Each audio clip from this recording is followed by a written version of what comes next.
mangahoy ko para ibaligya ang kapalit og bugas. Diyan sa unahan mayroon na namang nakatira na kawawa din. So sulitin na lang natin para malaman din natin kung ano po ang kalagayan.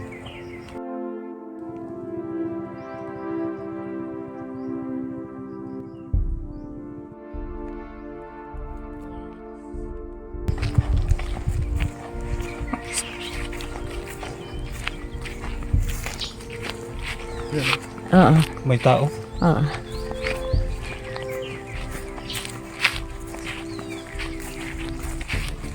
Tao po. Oh, Yo. oh.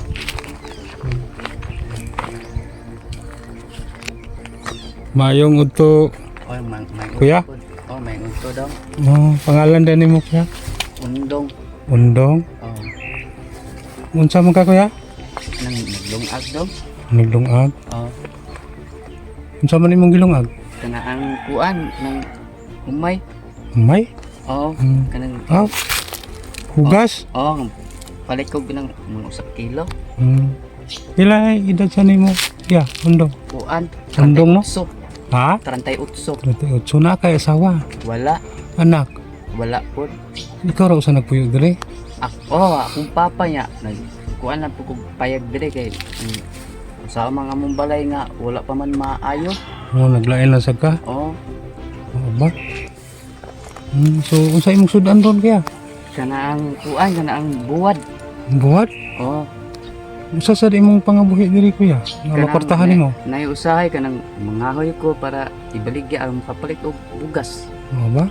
Oh, na magiusahay nga kanang wala pud kaayo mo palit kay usahay na sila kanang kahoy pud nga stock niya ang uban buting pud. Mao gyud no. Uso naman ang butin karon. Oh, So di na kay mahalin jud ug naatay kahoy. oh, Tagpila sa imong kita kada adlaw kuya sa kabaligya kag kahoy. kana ang di man magsama usahay kanang makakwarta ko mga usahay ug makapangahoy ko karon patay kahoy man maka 200 usahay 150 ana. So libre na ang bugas o kunudan. Oh, pero kuan panagsa ra gyud kay kuan kanang usahay nihit pong kahoy. Mao gyud. Oh, Hindi kami ngawan diri kuya nga ikaw raman walay silingan. oh naanad naman ko dong kay diri gid mi gi panganak. Ba nya Oh, nganong wa mo ka naminyo kuya? wala lang sa dong kay tungod nga pobre kaayo. Sa tungod pobre kaayo, mao na ang rason nga wa lang jud ka nang minyo. Oh, Ngano man pod kuya nga nakunahuna man ka nga di lang jud ka magminyo. kanang sa man dong nga maglisod man ko og buhi pod sa pamilya nako og magninyo ko kay wa man ko'y trabaho. Pangahoy ra. So waday kay na hibaw-on nga trabaho kuya gawa sa pagpangahoy.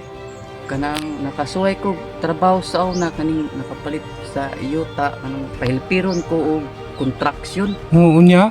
Tagkuan pod kanang unay usahay kanang sa kaadlaw or duha. Ngano ko man ka podayon kuya? Kuan di pangunungan kay wa mo ni kwarta pod. Mao di ay. Oh, So kada ato wala lang jud ka narabaho o kining construction. wala na. Kuntinto na lang ka sa imong kinabuhi diri kuya, diri sa bukid. Oh, Nakakaon lang. oh. Okay na. Wala ba kay plano nga marabaho sa syudad, mga apply o construction? Oh, wala lang gidong kay kanang wa pug kay koy kanang nanang kaila kayo nga kanang makasud kog trabaho sa Cebu. Mao ba? Mm. Si kuya, pila gito edad mo kuya? 38. 38. Mm. So mao ni ang kahintang ni kuya diri undong. Luoy pug kay ni ihang payag kay barong-barong raw, trapal ang bubong, dingding. At saka yung dito lupa lang. Saan ka matulog kuya? Sa gabi? Kanang og ikagabi og kanang alimutan ko ari ko dire. Dili lang ka matulog sa gabi kuya? Oh, og kagabi og kanang mag-uwan pod mo sa libo. Musod ko dire sa Ah, kanang payag. Napunay payag diha kuya. Oh. Imuha na. Oh. Patanawon ko na nato kuya. Ah. Pwede ka mo silip diha sa sulod kuya? Oh. Oh, ni ang gamay nga kwarto ni kuya diri oh. Oh. Ako silipon kuya ha. Gamay ra gyud, sakto ra gyud siya maarang diri ba. Nya magabi ngit-ngit.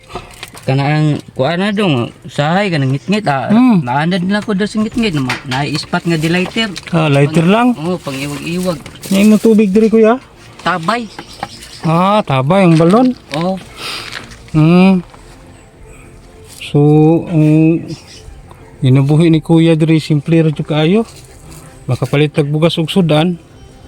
Okay na kuya no? Kuya Undong. Nganong wa man kakapaatop ani imong kubo kuya? Wapay kwarta dong.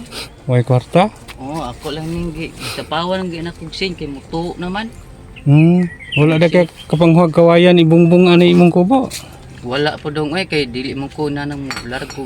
Kuam ko kapalit og kanang kawayan pod. Paliton pa ang kawayan? Palitonon man. Ay disud po tao no? Luwi kayo ang kahintang po ni kuya diri. Di lang taon siya matulog po og magabig. Masalmuot sa loob. Kasi po siya dito sa sulod. Siya usa. Karon day kuya. Mao na lang ni imong bugas kuya. Mao na lang. Nga nakaabot ni tungas kilo. Tungas kilo. Diba? So ug mahurot na mangita na po ka. Mangita na po. Unsa day jud imong makortahan diri pod kuya? Kanang Sa bukid. pangahoy ra gyud nya nihit pong kahoy usahay may lang taon og kanang naimang raha naibiyaan nga kanang mga gagmay. Mananghid po ko nga akong pangahoyon. Kaya di man pwede manguha ta og kining buhi kuya no? Dili. Dakopon man ta no? Sa atong makuha kana ra yung mga ga kanang mga biya no? So karon day kuya na ako ihatag nimo palit nimo bugas kuya. Di man kay ni dako pero kay bawo ko nga makatabang yon. Yan bigyan natin si Kuya Undong po ng pangbigas, pambili ng bigas, ulam. Yan po ang bigas niya. Kalahating kilo na lang. Ang ulam ni kuya ngayon. Kuya, kanang buwan? Buwan. Ginamos. Ginamos? Sa tuwas ang tagaan o ining bugas o turutan. Kuya, kanang nako ihatag mo padolar ito yung buset. Padolar. Kuya, nako ihatag nimo ha. Ang ana lang. Ipalit niyo yung bugas ha. 1,000.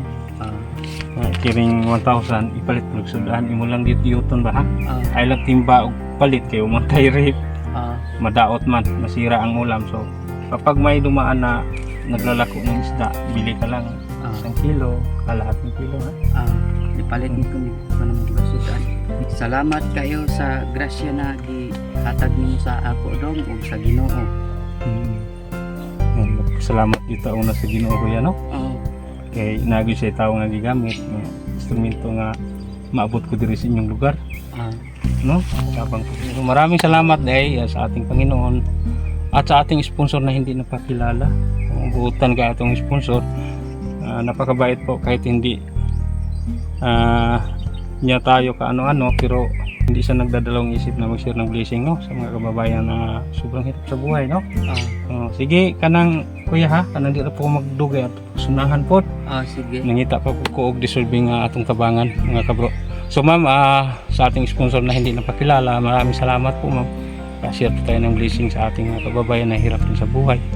So pasensya na po talaga, hindi ko talaga nagawa agad kasi naghahanap talaga ako ng dissolving. So, sige kuya, bye-bye na. Salamat kayo dog. Bye-bye. Siguro palit ko bugas dog. Siguro na po ka ng palit ko bugas. Sudan. Sige kuya ha. Pakita ko na kung ano yung gitakaan ko na ba. Magluto na ba na kay maniod to ta? Ay, luto na gyud. Sige kuya ha. Sige dong. Ingat ka diha sa imong kubo ha.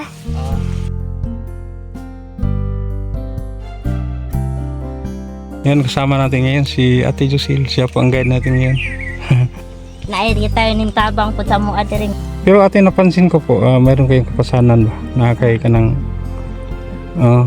hindi makakita po ng ang imong right side nga mata ate. Hindi no. Kano lang niya masakit ton pa ay kasanan. Yan si ate mamaya bigyan din natin si ate ng biyaya, no?